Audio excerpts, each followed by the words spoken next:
You know, when somebody says, why don't you expose the Catholics or the Jews or whatever? Of course, there's evil in all these things. But, you know, it's like so much evil in so little time, you know, that you've got to do here. You know, Henry Kissinger called up a columnist for the New York Post. This was about 2 months ago. And he said, I would like for something to be on the front page of your newspaper, a quote from me. She said, okay. Betsy, one of her names, you can get the New York Post. Sure, I saw it. And he said, in 10 years, Israel will not exist. That's all. That's all he wanted to say. But he wanted to tell the whole world. Because in the Jewish Kabbalah and Talmud, you tell people what you're going to do before you do it. If you're going to murder somebody, you tell them beforehand. Well, that's like Indians counting coup. Yeah, that relieves you of the guilt of doing it, according to this theory. So he's saying in 10 years there will be no Israel. What does that mean? They just came out with a new DNA study by Dr. Ilan Elhaik of St. John's Hopkins School of Medicine, one of the most distinguished schools in America. He's Jewish. He says that there is no Jewish people, that all of the Jews in the world came from the Khazars and such. Now, there have been other genetic studies on this. In other words, no one living in Israel today has ancestors who came from Abraham, Isaac, and Jacob. Except for the Sephardic Jews of Middle Eastern Jews. But those are less than 2% of the Jews. In fact, the Palestinians are more Israelite than the Jews are. But by the way, it was Sephardic Jews they radiated. Yeah. And by the way, now Obama's going. Why would the Israelis want to kill Jews that are genetically like the truly ancient Jews? Well, they're the Ashkenazi Jews. You know, it's a long story. The Ashkenazi Jews are the Khazars. They're not Israelites. The Sephardi, many of them are. Those that stayed in the Middle East are. So the people, when Netanyahu says God gave us the title of this land, 5,000 years ago, no such thing. His ancestors came from Khazaria. So there's been new genetic research showing that's a true theory. So this just came out. The 13th tribe has been confirmed. I didn't know that. Yeah, Arthur Kessler, the poor guy died. Some say he was murdered. He was a very good Zionist Jew, and he wrote the 13th tribe. He said they came from all of the historians and archaeologists have always said this. I wanted to know. That's around Georgia. Yeah, I wanted to know the truth. I wanted to say, well, what is the truth on this?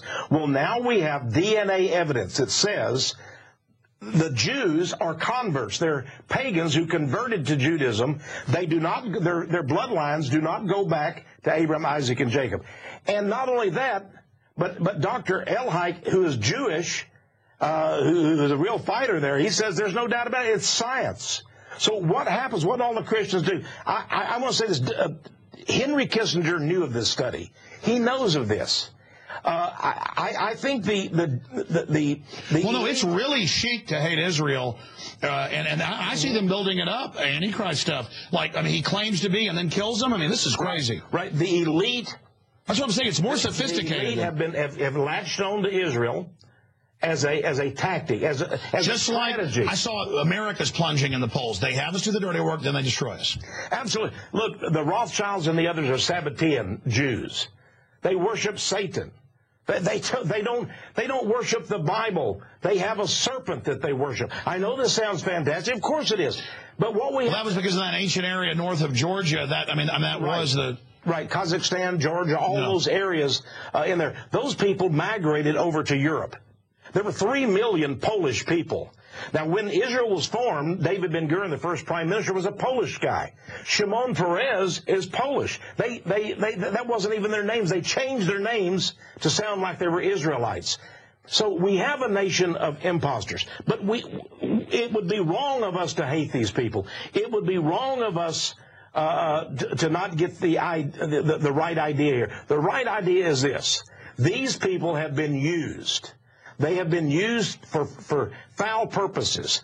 They have been used to set up a bastion in the Middle East. But they will be dealt with. They'll be destroyed once the New World Order has... Yeah, why is Saudi Arabia so precious? They are just hands off. We've never seen such attacks when we criticize Saudi Arabia. And that's when you're over the target, you get the flag. Well, yeah, it's interesting that the 9/11 people, 17 of the 19 came. I mean, look how Al-Qaeda comes out of there, but we never hear about that, and how they're using Saudi Arabia to take over Libya and Syria. I mean, are they planning a big clash, too, that Pike talked about with the Muslims, too? Yeah, well, Pike was an interesting character who had the plan.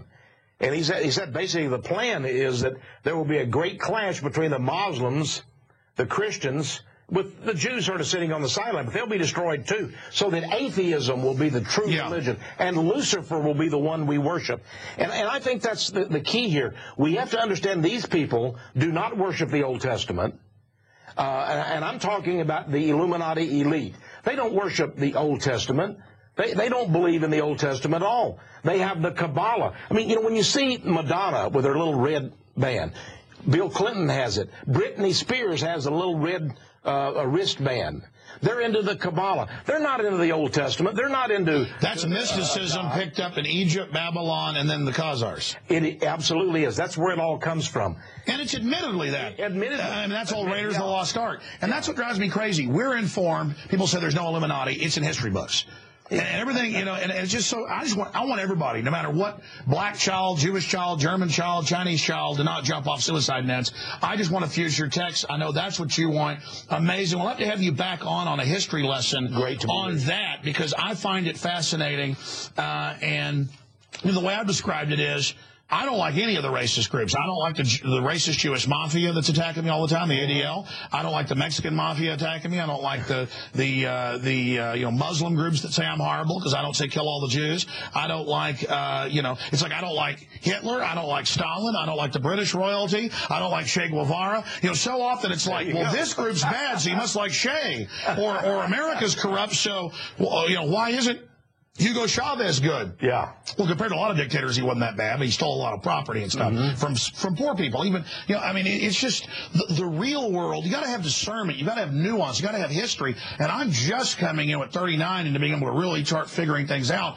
And it's just to an elitist, they get off on the general public being like deaf, dumb, and blind people who can't even communicate, and then they use that to control them. And I want to empower them, but I think, do you agree a lot of it is spiritual? God has to touch them. It is spiritual. Here's the real question. Why was Henry Kissinger protected when he said Israel will not exist in 10 years? Remember, he's Jewish.